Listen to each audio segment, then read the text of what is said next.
Welcome to the Mimitoys and Puppets Ireland video podcast, learning through different voices and different eyes. In this series of video podcasts, I focus on learning, parenting, and education. So today we'll have a chat with Gill Moses, who is a parent mentor. And Gill, you're based in East Clare, and you offer face-to-face consultations and also online consultations. So as I said, you're a parent mentor and you help parents with the struggles they may have with their children's behaviors, and you're giving support and guidelines to parents. So I see we also have an extra guest there, which is Nell. And I know Nell because just a little bit of background, how I got to have a chat with Gill today is, Gill, you rang me looking for a puppet to use during your practice. And we had a long, lovely chat. And I was really interested and fascinated in how, your approach to helping parents. So really, I'd like you to tell us a little bit what is your approach to help parents? Okay. So, yes, good morning, Miriam. And good morning, Miriam. Nice to see you again. Hi, Nell. So yes, this is Nell, and I got Nell not so much for my face-to-face practice, but to try and prepare little support videos for parents. And with Nell's help, we talk about some of the ups and downs, the struggles of parenting. Isn't that right? Yeah, I usually come with a bit of a question, and I ask Gill, what might I do, say, about if my little boy is having a big tantrum? That is hard for me to manage tantrums. They're stressful.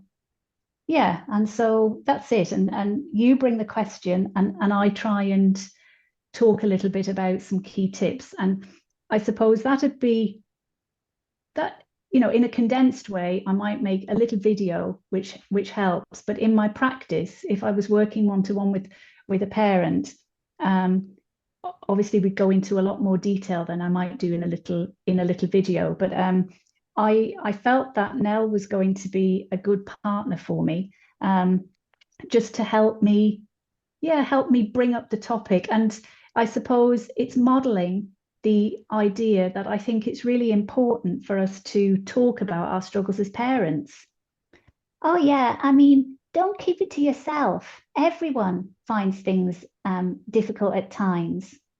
Yeah, that's true. So it was to model the importance of getting support when you need it, really, as a parent.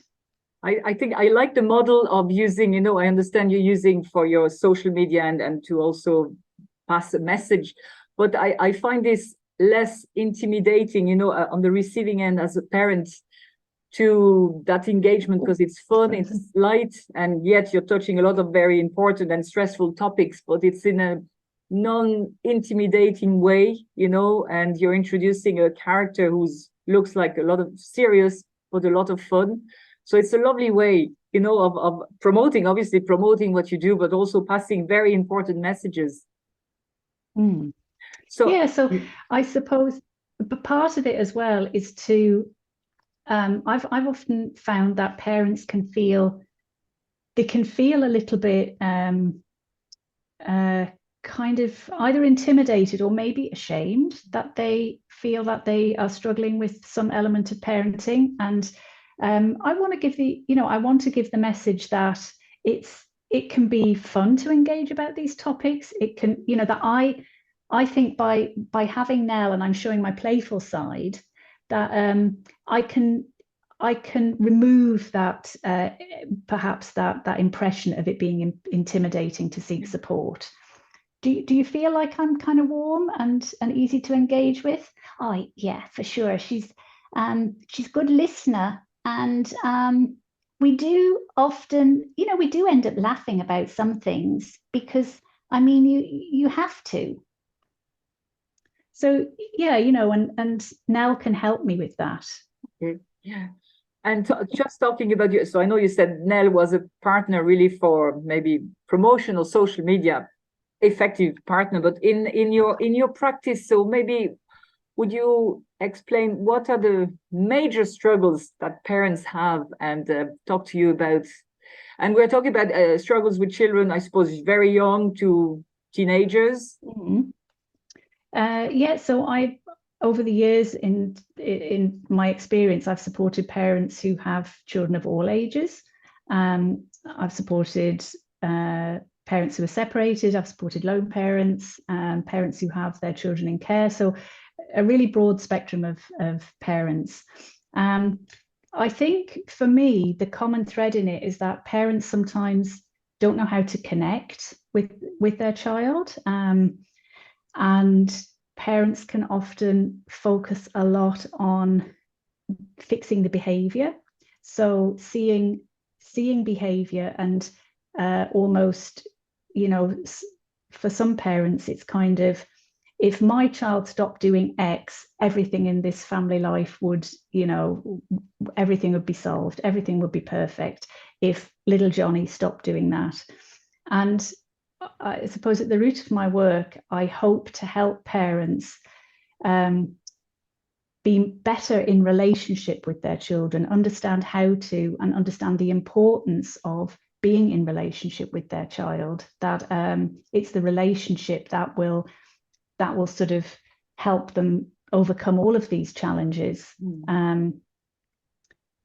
rather than just fixing behaviors. Yeah. It's that just makes sense, thinking there.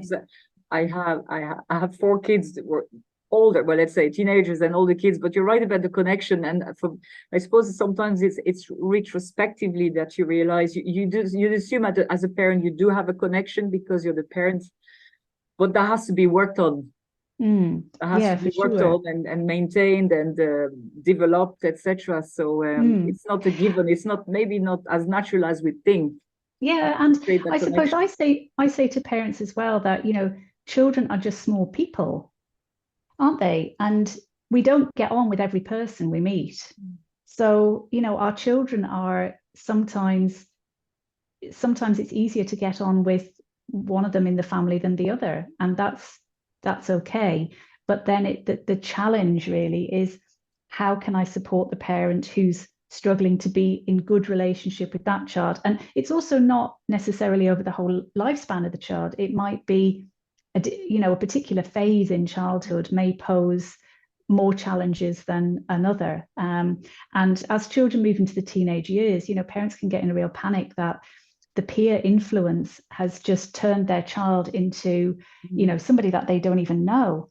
And you had that, didn't you, Nell? And we've had conversations about that. Oh yeah, I've got a teenager, and I just felt like suddenly I didn't know them anymore, and it was scary and sad, And so helping parents take a step back and look at that more objectively, because I suppose, when we're parents, we're in the thick of it, and having a parent support person you can talk to allows you to take that step back, and I can offer, maybe a perspective that the parent hasn't thought of. And also sometimes it's kind of normalizing, just saying to a parent, that's kind of to be expected at this age at stage, or that's to be expected when the parent is maybe in a particular circumstance. So yeah, I think it's parents often say it's a really nice space for them to reflect. They have somebody, they have myself where I'm listening, the power of listening. They have someone who's listening, not coming with judgment, which it can be difficult to confide in your family and friends because they're also sometimes too much in the mix. I mean, definitely separated parents would say that their support network, they have to be selective. Friends can choose sides. Family are kind of can often be quite emotionally fired up through the separation as well, and it just, it kind of adds to the conflict rather than really supports the parent. Yeah. So you're really helping the parent to help their child. Yeah, that's it. So my sessions are with parents. They're not parent and child sessions. And there's lots of support out there for children through play therapy, art therapy, this kind of thing. Teenagers can attend counselling, and I think it can be helpful for a parent to receive support from somebody like myself as a parent mentor if their child is engaged in a therapeutic process too, because I can kind of mirror that work. And let's say, if a child is seeing a play therapist, it could be quite good for a parent to have a few sessions of work with me so that they can reconnect with their own play. Well, partly that they can understand a little bit about what it might be like for the child to be receiving therapy, and play therapists do give that information to the parent of the child they're supporting, but that I can just explore with a parent the history of play for themselves. Well, what did you like playing? What role did play have for you growing up? And some parents might say that, play ended very young for them, and or that, just whatever, that they realized that they just have forgotten how to play. They haven't, and that being playful at home is just something they don't do as routine. It's making time for play maybe falls quite low down in the priority list. That can happen, can't it? Well, we've a lot of things to do as parents. There's so many jobs, and if we're working, it's really difficult to just do play when lots of things have to be done. Yeah, I know. I talk about that kind of thing in my work with parents. Yeah. I'd say it's a lovely way of connecting with the children, play. Yeah, it children, is. but to a certain age, even then when they're older, maybe board games or whatever, but there is certainly an amazing connection. Yeah. And it's kind of saying to parents that it's you have a ringside view to your child's imagination, to their world, especially for the younger child. And I suppose it's helping as well parents see that they are playing. A lot of parents maybe do games on their phone and this kind of thing, and it's sort of trying to say, okay, so that is actually you being playful. What games do you like doing? And is there a way of perhaps bringing them away from the screen and doing them on paper, or doing them, in the kind of more tangible world? And also doing it together, maybe. Doing it together, yeah.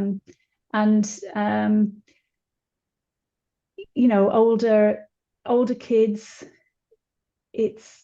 I find that the space for connecting with older teens, for me in my house, the car is a really good place. If I've got a car journey, particularly with my son, and if I see he hasn't put his little earbuds in, I think, okay, I'll leave the radio on low, and this will be our time. And just having an opportunity to kind of see what's on a young person's mind in 2023. And I've had some great conversations with my son in the car on these one-to-one journeys, and it's great because we're like that. There's none of this, which can be a bit intimidating, can't it?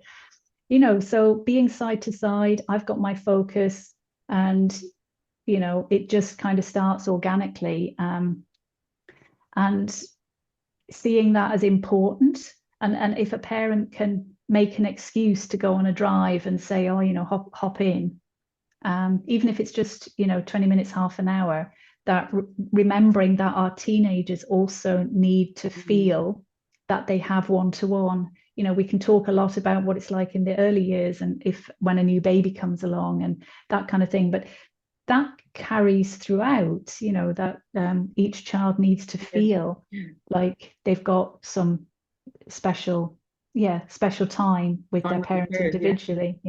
And I have to say, I do experience these moments also in the car where it really, you feel all of a sudden you feel uplifted and good as a parent, because I find there are more bad moments where you feel bad about it's not working out. I'm such a bad parent. I feel guilty about everything. But then you have that moment and you forget about the lows. But So it's really helpful as well.